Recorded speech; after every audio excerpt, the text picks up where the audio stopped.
On the 30th of November 1939, the Soviet Union attacked Finland without a declaration of war. The assault came before dawn along the entire length of the shared frontier, a border stretching more than 1,000 kilometers from the Karelian Isthmus in the south to the Arctic coastline in the north.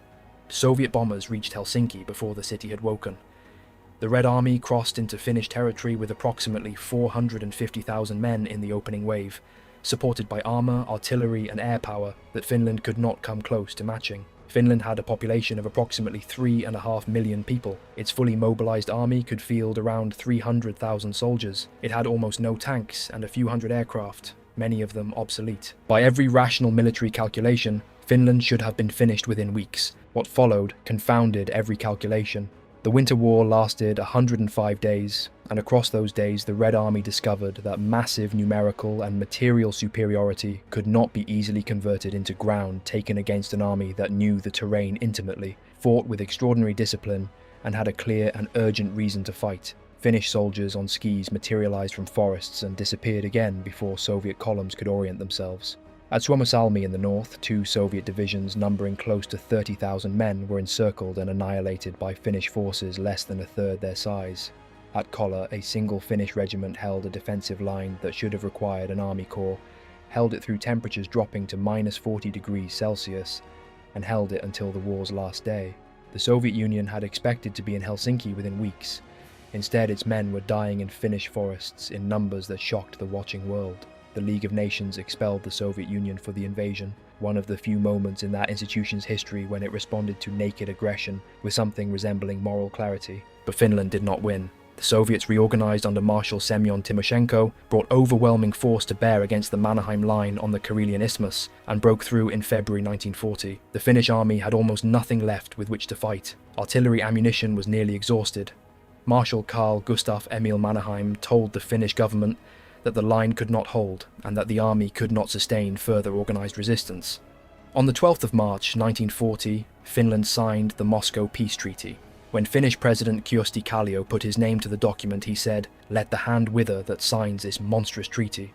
Within months, the stroke that followed that remark would paralyse his right hand. The term stripped approximately 9% of Finnish national territory from the country.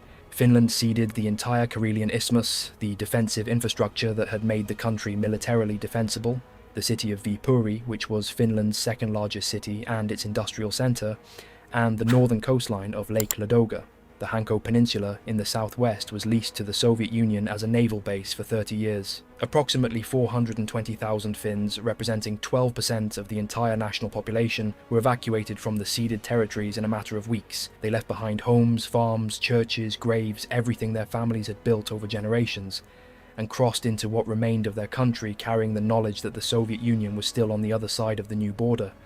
Still there, still armed, still enormous, and, as subsequent Soviet pressure on Finland during the following months made plain, still interested. This context is irreplaceable. Without it, the decision of more than 1,400 Finnish men to volunteer for service in the Waffen SS in 1941 is simply incomprehensible.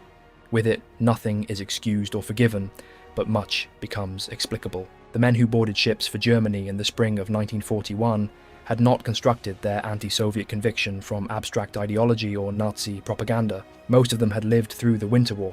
Many had fought in it.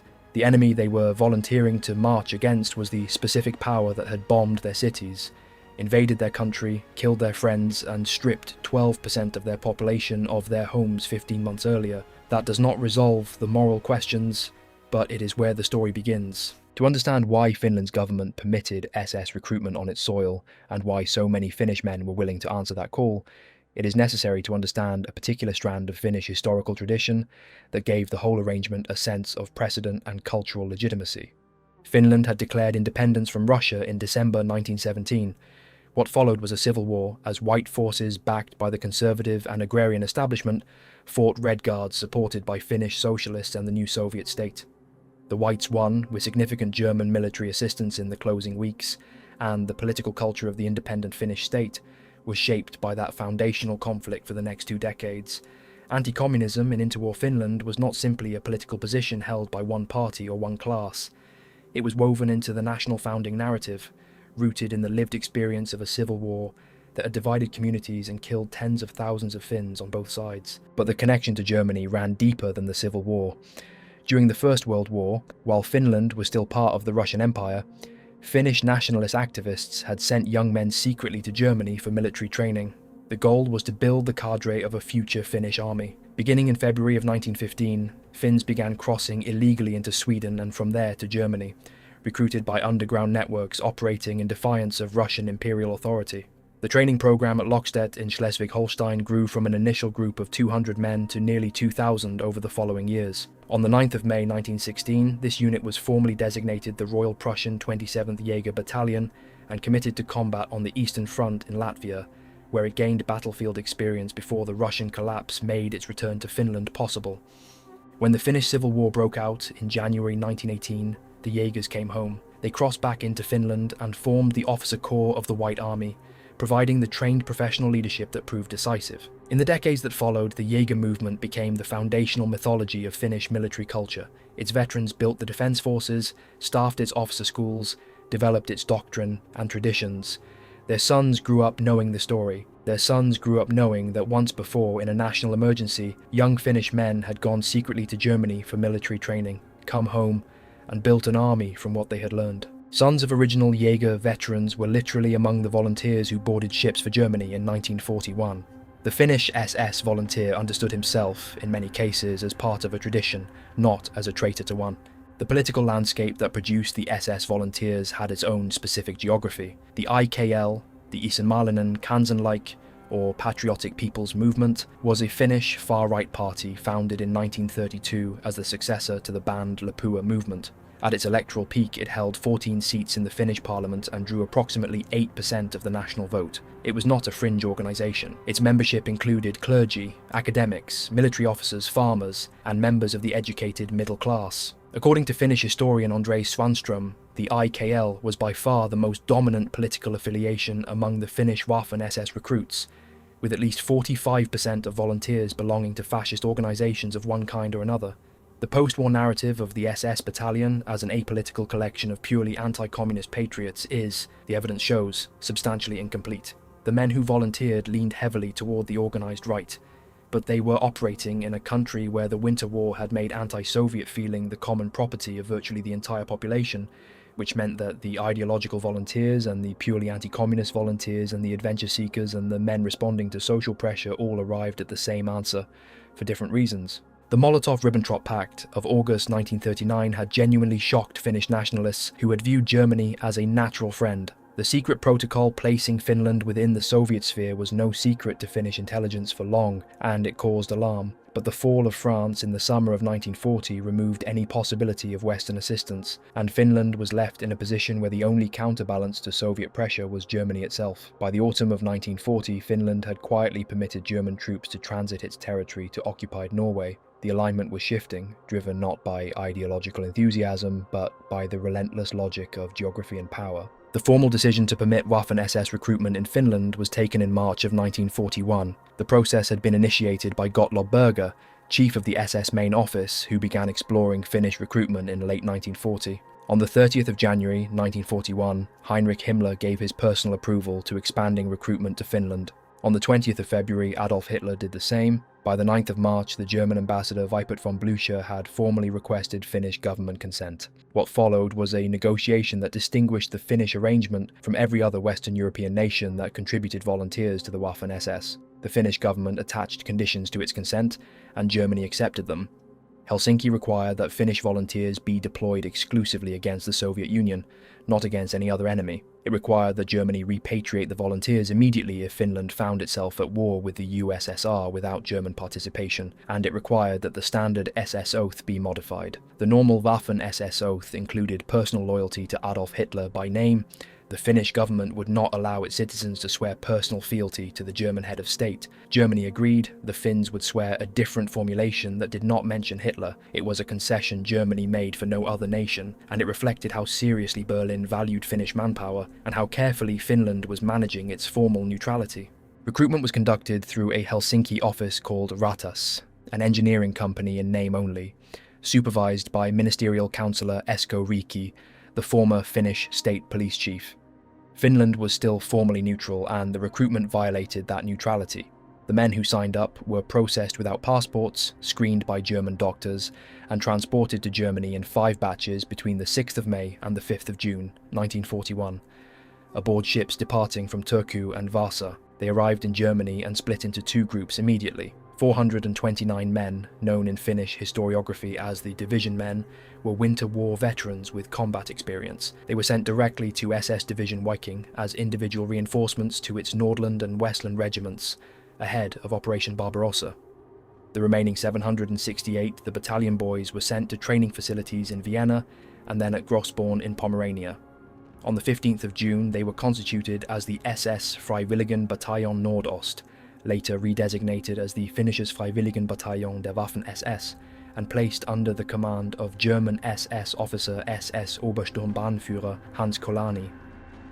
The total number of Finns who served in Waffen SS formations between 1941 and 1943 was 1,408.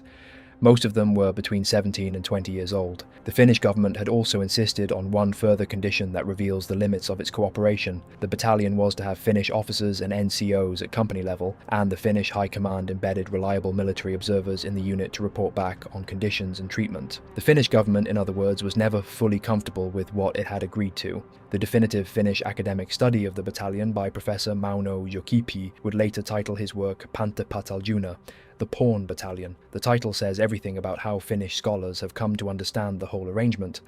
The 429 division men joined SS Division Viking as Operation Barbarossa, launched on the 22nd of June 1941. The Viking Division was assembled from Germanic volunteers across occupied Europe, with its 3 regiments designated Nordland, Westland and Germania, and commanded by SS Obergruppenführer Felix Steiner. The Finnish division men were distributed among Nordland, Westland and various divisional units. They were in combat almost immediately. Viking advanced as part of Army Group South through Galicia, which is today western Ukraine.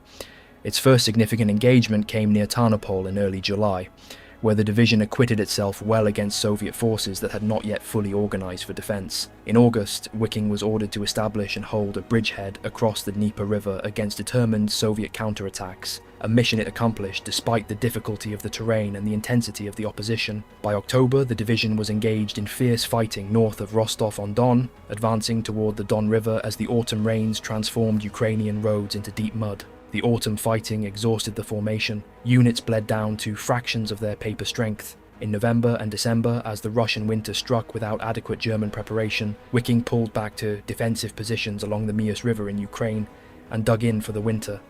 The Finnish division men had been fighting through all of it. The summer advance, the Dnieper bridgehead, the brutal autumn battles in the south, the retreat to the Mius. By the time they went into winter positions along the river, most had been in continuous combat for 6 months. Their letters home, filtered through Finnish military observers, spoke of the exhaustion and the scale of the fighting. One observer reported to Helsinki that the Finns were performing well, but that the losses among the experienced Winter War veterans in the division men group were disproportionately high, because these were the most capable soldiers and they were being committed to the hardest tasks. The Finnish Volunteer Battalion itself arrived on the Mius front in January of 1942, joining the Viking Division on the 8th of that month. It was formally attached to the Nordland Regiment as its 4th Battalion, designated 4 Finn/Nordland, though its first combat assignment placed it initially with the Westland Regiment on the 22nd of January. The battalion boys were now on the eastern front, and the Mius River was where they learned what that actually meant. The Mius River in winter was not a front that lent itself to dramatic manoeuvre or clean tactical description. It was a line of frozen ground, inadequate positions, and constant Soviet probing that had to be beaten back with whatever was at hand. Temperatures sat routinely below -20°C. Supply was irregular across difficult terrain. Medical evacuation was slow. The men on both sides were living in conditions that eroded physical strength and psychological resilience simultaneously, and the attrition of simply holding the line in those conditions was substantial even without major engagements. The Finnish battalion held the line. Through January, February, March, April, May and June of 1942, it remained in position along the Mius, while the Viking Division reorganised, received replacements and absorbed lessons from the first brutal winter of the Eastern Campaign. The battalion performed well by the standards of the front and earned a reputation within the division as reliable infantry. That reputation was not uncontested internally. According to Finnish State Police Chief reports sent back to Helsinki during this period, Finnish officers and non-commissioned officers were frequently being treated as though they were raw recruits by German counterparts who were, in some cases, less experienced than the men they were nominally commanding. Finnish NCOs, who had survived Suomussalmi and Kolar, found themselves subordinated to younger German officers who had not. The tension was real and eventually formal. Finnish Prime Minister Johan Wilhelm Wrangel filed a diplomatic note about the treatment of Finnish personnel that was forwarded by SS Hauptamtchief Gottlob Berger to Heinrich Himmler himself. During a Christmas leave period in late 1941, a group of Finnish soldiers on leave had explicitly threatened to shoot their German officers in a confrontation that required diplomatic resolution. Himmler's public assessment of the Finnish volunteers was enthusiastic. He stated of them on at least one occasion that wherever a Finnish SS man stood, the enemy was always defeated. Whether this reflected genuine admiration or the need to reassure Finland that the arrangement was working is difficult to separate. What is certain is that the command structure was not fundamentally reformed, and the Finns continued to operate within a system not entirely built for them. On the 28th of June 1942, Germany launched its second Great Summer Offensive on the Eastern Front. Operation Blue, designated Full Blau, drove south toward the Caucasus and the Volga, rather than west toward Moscow. Army Group South split into Army Group A and Army Group B. Army Group A, with the Viking Division attached, drove toward the Caucasus and its oil fields. The strategic objective was the capture of Baku and Grozny, which would sever the Soviet Union from the fuel sources that powered its war industry. If it succeeded, it might change the entire trajectory of the war. Wiking went south with the advance. Within weeks, Rostov had fallen on the 24th of July, and German formations were pushing deep into the Caucasus foothills for the first time in history. The Finnish battalion, which had been withdrawn from the front temporarily for additional training in late June and July, rejoined the division at Maykop on the 13th of August as Wiking drove deeper into the mountains. The terrain of the Caucasus was entirely unlike anything the Finns or the Germans or the other European volunteers in Wiking had encountered on the steppe. The mountains channeled movement into narrow valleys and river corridors where the panzers that had made the German advance so devastating on open ground became largely irrelevant. This was infantry fighting, close range and attritional for ridge lines and crossing points and fortified villages that the Soviets defended with the knowledge that if the oil fields fell, the war effort might not survive. On the 14th of August, the Finnish battalion fought its first significant action in the Caucasus, engaging and scattering the remnants of a Red Army cavalry division during the capture of a village called Linejwaja. It was a sharp, decisive action that established the unit's reputation within the division. Within weeks, however, the battalion would be committed to a far heavier and more costly engagement. By late September of 1942, Wiking had advanced to a position from which it could attempt to break through the Soviet defensive belts along the Terek River and drive toward Grozny. The strategic prize was reference point 701, the highest ground between the German advance and the Grozny oil fields, and the town of Malgobek, which sat at the junction of the approach routes to the Terek. Division Commander Felix Steiner organised his formation into 4 assault columns and sent them forward on the night of the 25th to the 26th of September. The Nordland Regiment's assault on the Malgobek approaches was a brutal and costly affair. Within 30 minutes of the attack opening, nearly half of Nordland's attacking strength had been hit by Soviet defensive fire. The Soviets had pre-sighted every approach, their anti-tank guns, mortars and machine guns interlocked across the ground, through which the assault would have to come. The attack did not stop.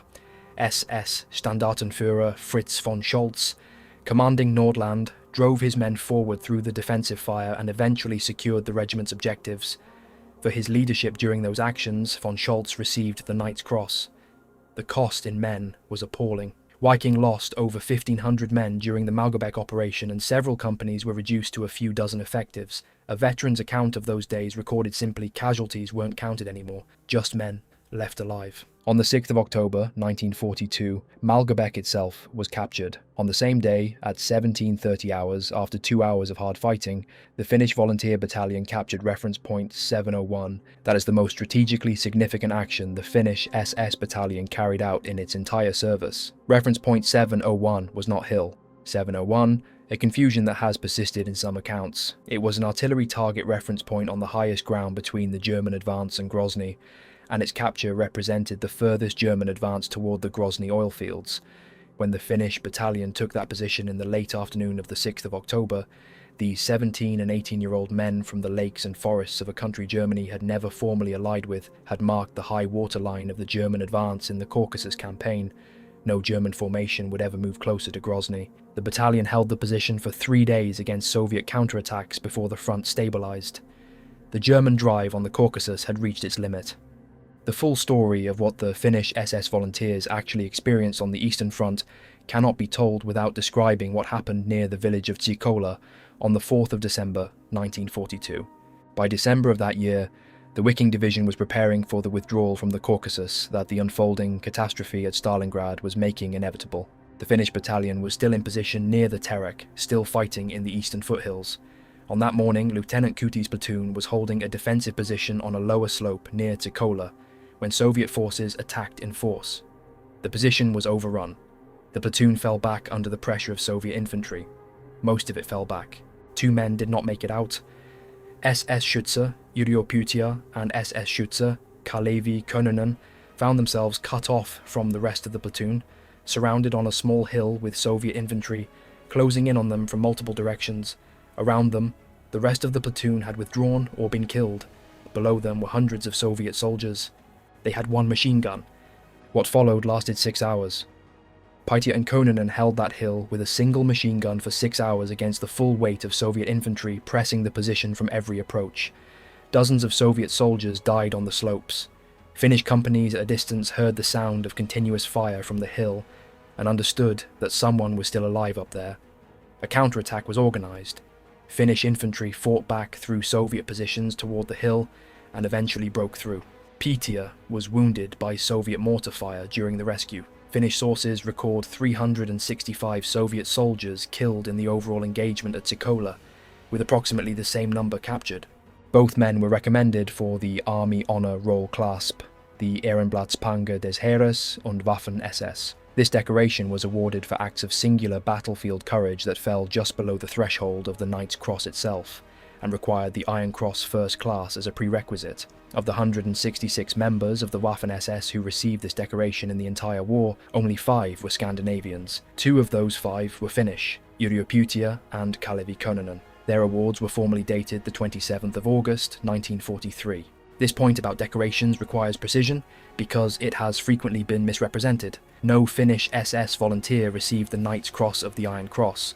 The book Hitler's Viking states it explicitly. No Norwegians, Swedes or Finns won the Knight's Cross. The 2 Finnish citizens listed among the foreign Knight's Cross recipients were Finnish army officers in co-belligerent service, not members of the Waffen SS battalion. What the Finnish SS volunteers did receive was 214 Iron Cross Second Class decorations and 16 Iron Cross First Class decorations in addition to the 2 Honor Roll clasps earned at Ticola. These were not fabricated honours, they reflected real actions in real battles at costs that were genuinely paid. Yrjö survived the war. He returned to Finland, settled in Hankasalmi in central Finland and lived until May of 2011, dying at the age of 88.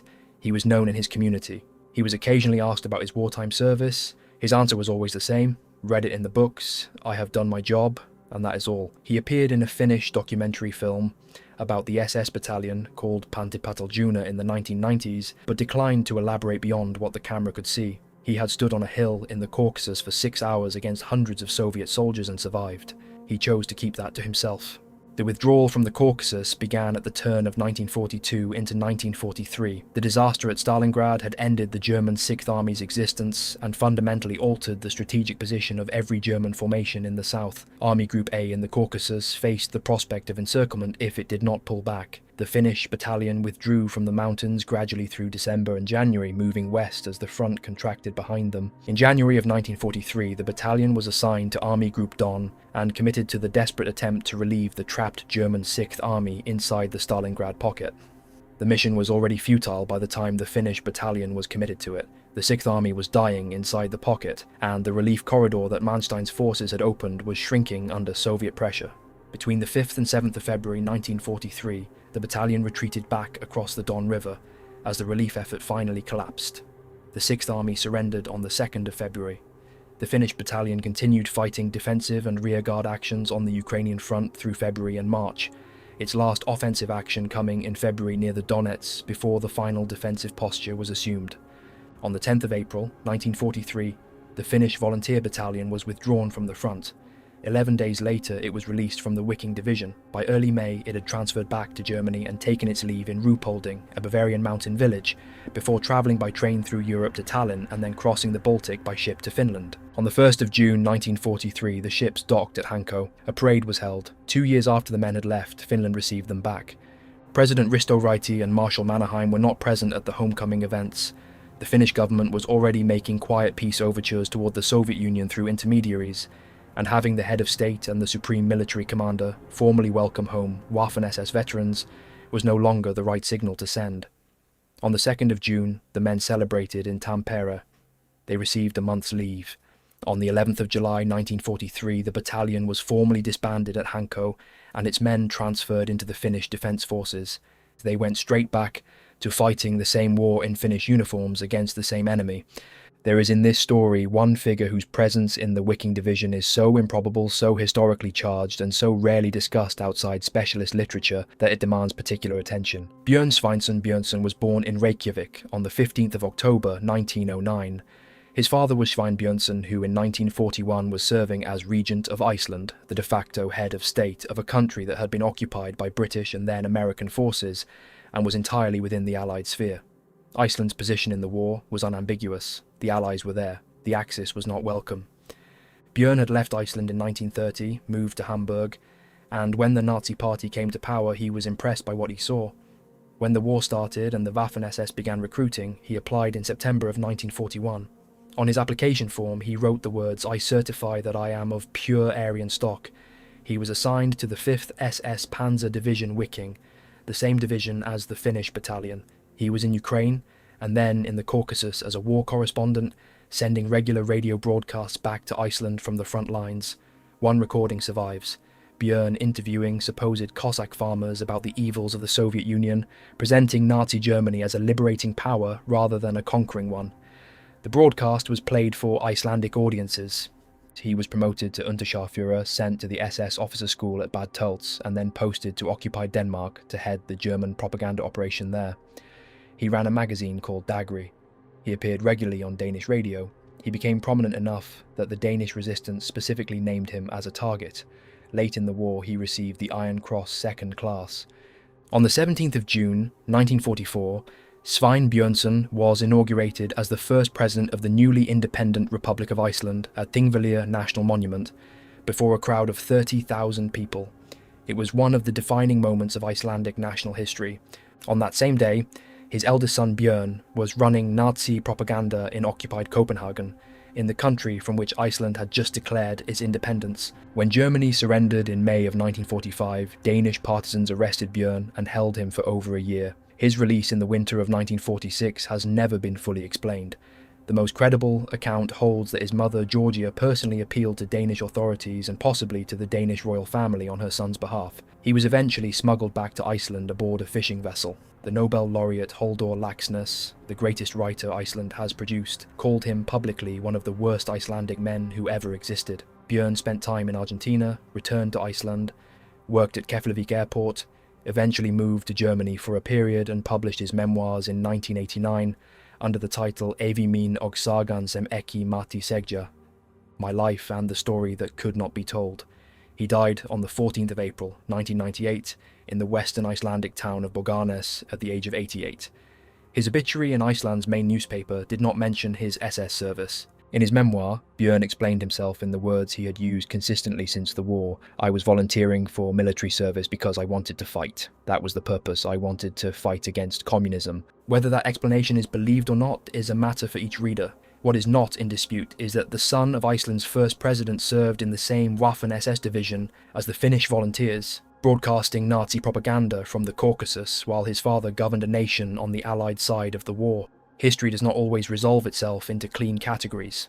On the 4th of June, 1942, Adolf Hitler flew secretly to Finland. The stated occasion was Marshal Mannerheim's 75th birthday. The actual purpose was strategic reassurance. Germany needed Finland to remain committed to the war after the reversal at Moscow the previous winter, and Hitler chose to deliver that reassurance personally. Mannerheim did not want to receive Hitler at his headquarters in Mikkeli, because that would have constituted a formal state visit and communicated to both the Finnish public and the Allies a closeness that Finland was not willing to endorse officially. Instead, they met at Imola airfield in southeastern Finland, on Mannerheim's personal railway train. Hitler arrived on a Focke-Wulf FW200. He was greeted by Finnish President Risto Ryti and brought to the train, where he joined Mannerheim, Ryti, General Feldmarschall Wilhelm Keitel, and Finnish Prime Minister Jukka Rangel for lunch and private conversation. A Finnish sound engineer named Thor Daman had been assigned by the national broadcaster YLE to record Hitler's official birthday speech. He set up his recording equipment, captured the speech, and then, when the formal portion ended and the conversation became private, left the machine running. He captured 11 minutes of Adolf Hitler speaking informally, conversationally, in the unguarded register of a man who believed he was not being recorded. Sie sehen alles doppelt oder zehnfach. Das ist Wahnsinn, Sie sehen Gespenster. Das ist nicht für möglich. Wir haben ja vorher erzählt, wir haben Fabriken gefunden. Allein eine da in Kramaroskaya zum Beispiel. Das war vor 2 Jahren Bau und wir hatten keine Ahnung. Heute ist dort eine Panzerfabrik, die in der ersten Schicht etwas über 30.000 und in den Vollausbau über 60.000 Arbeiter beschäftigt soll. Eine einzige Panzerfabrik. Wir haben sie besetzt. Eine gigantische Fabrik. Arbeitermassen, die allerdings über die Tiere leben.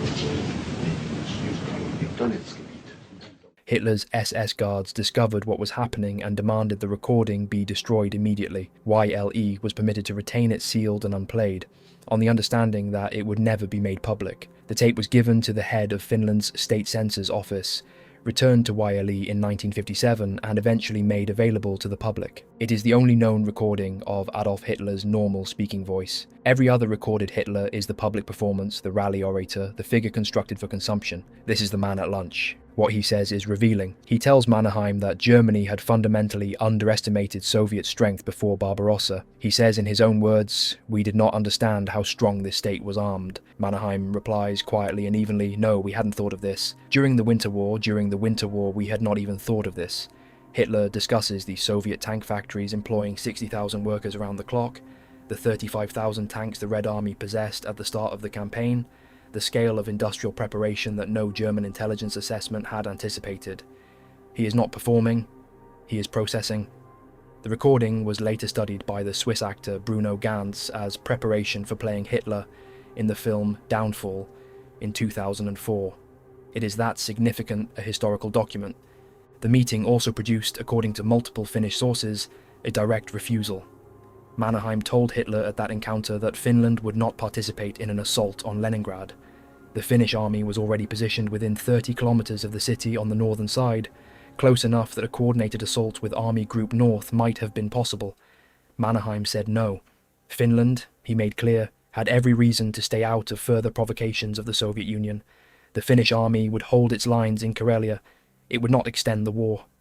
That refusal, made by the same man who had approved SS recruitment 7 months earlier, captures the essential quality of Finland's wartime position. It was a country making calculated decisions under extreme pressure, aligned with Germany for reasons of national survival rather than ideological commitment, and consistently trying to limit the scope and implications of that alignment. Whether it succeeded in limiting the implications is a different question. On the 8th of February 2019, the Finnish National Archives published its report. The document was the product of an investigation commissioned by the Finnish government after historian Ephraim Zurov of the Simon Wiesenthal Centre wrote to Finnish President Sauli Niinisto in January 2018, requesting an inquiry into Finnish SS participation in Holocaust-era atrocities. The research was led by National Archives Director General Jussi Nuoteva and was based partly on the diaries and personal accounts of 76 Finnish SS volunteers. Its 248 pages addressed a question that Finnish historiography had mostly avoided for 7 decades. The conclusions were straightforward. Nuoteva stated at the press conference, "It is very likely that they participated in the killing of Jews, other civilians and prisoners of war as part of the German SS troops." The report found that the route of SS Division Vikings' advance through western Ukraine and into the Caucasus was a sequence of atrocity sites. Between July and August of 1941 alone, at least 10,000 civilians, many of them Jews, are estimated to have been killed by Viking units. The report identified specific Finnish volunteers connected to specific documented atrocities. Thorbjörn Wexström in the village of Novosilki on the 2nd of July 1941, 2 unnamed Finnish volunteers who shot 2 civilians in Podhorylce in the first week of July, the involvement of Ilmari Autonen in the killing of a Soviet commissar in Dnipropetrovsk in August 1941. The report was careful in its language about intent and knowledge. At the beginning of the attack on the Soviet Union, it noted, the Finns were unaware of the Germans' goal of eradicating the Jews. Finns were, above all, interested in fighting against the Soviet Union, and their starting point for involvement was therefore different from most other nations' SS volunteers. But the report also found that the diaries and recollections of the Finnish volunteers showed that practically everyone among them must, from the very beginning, have been aware of the atrocities and massacres being committed in the territory through which they were advancing. Awareness was not ignorance. Presence was not innocence. Active efforts were made after the war, the report found, to present the Finnish SS soldiers as men who were mainly on the front line and unaware of the bigger picture. Ephraim Zurov of the Simon Wiesenthal Center praised Finland for releasing the findings even though they were painful and uncomfortable for the country. He called the decision an example of unique and exemplary civic courage, and the comparison was deliberate. He noted that Finland's willingness to confront this history contrasted with attitudes in some Eastern European countries that had sought to diminish or deny their own wartime complicity. For Finnish society, the report landed into an existing debate that had been quietly developing since Andrei Swanström's 2017 article on the SS battalion's pastors and his 2018 book, Hakaristin Ritarit, Knights of the Swastika, had begun to challenge the comfortable narrative. The newspaper Helsingin Sanomat had described Swanström's book as shattering the flawless image of normal Finnish boys in the SS troops. The 2019 report gave that shattering official institutional weight. The men who came home from Germany in June of 1943 were not done fighting. They transferred into the Finnish Defence Forces and continued the continuation war against the Soviet Union in Finnish uniforms. When Finland signed the Moscow Armistice in September of 1944, and was required as a condition of that armistice to turn on its former German partner, some of the former SS men found themselves fighting in the Lapland War against German forces they had recently served alongside. A small number chose not to follow Finland in that direction. Perhaps company strength of men defected to Germany, rather than fight their former comrades, including SS officer Laurie Turney, who was transported to Germany by submarine and who would much later become the American Special Forces soldier Larry Thorne, dying in Vietnam in 1965 as one of the most decorated soldiers in the history of the United States Army. But these defectors were the exception.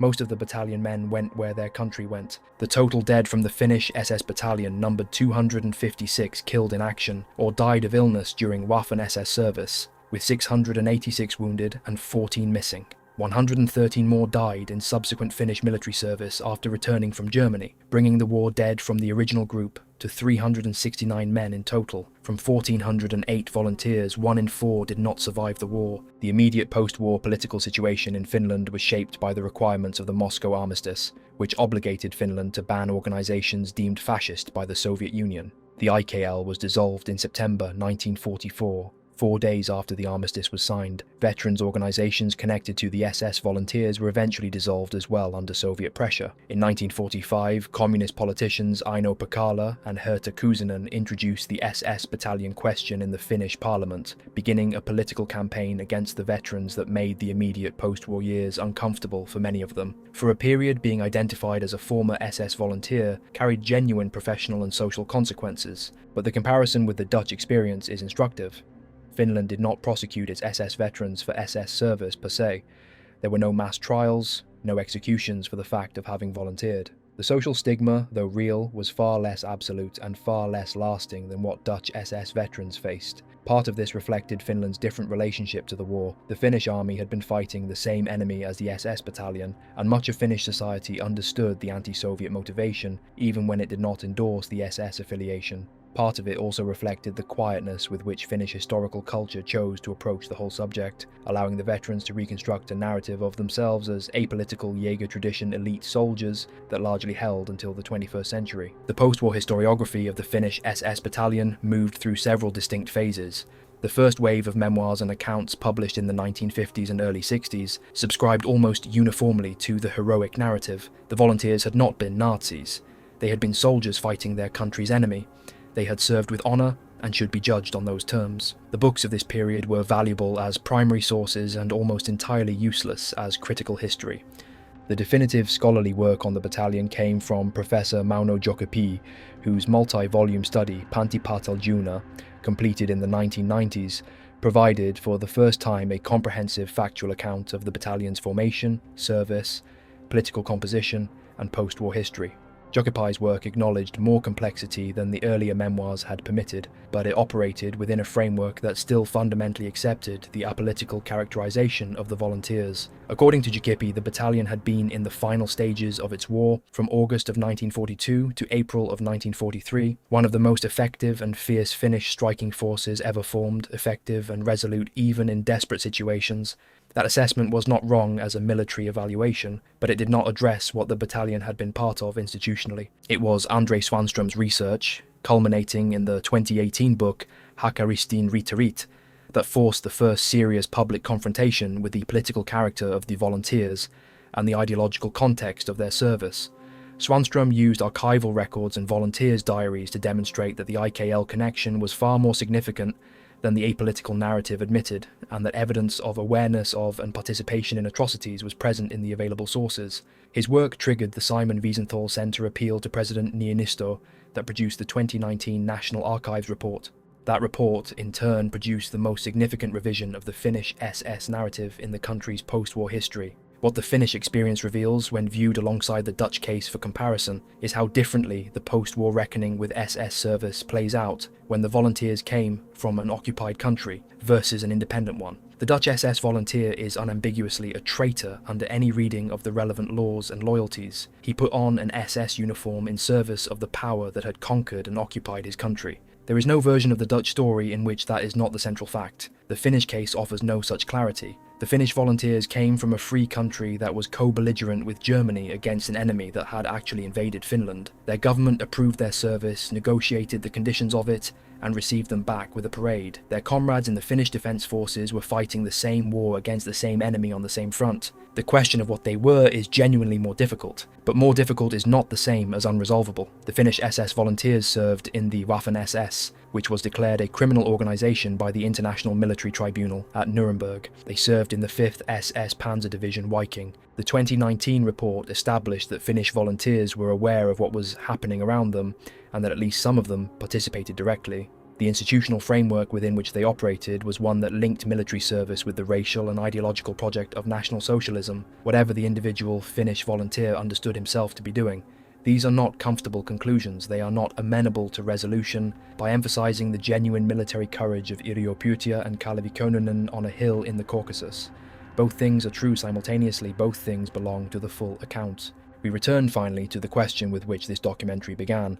What really happened? What really happened is this. Finland was attacked by the Soviet Union in 1939 and suffered a wound to its national territory and its national dignity that had not healed by the time Germany invaded the Soviet Union in 1941. The Finnish government, navigating between two vast and threatening powers with no reliable Western friend available, permitted the SS to recruit on Finnish soil under carefully negotiated conditions that distinguished the arrangement from every other Western European nation that contributed volunteers.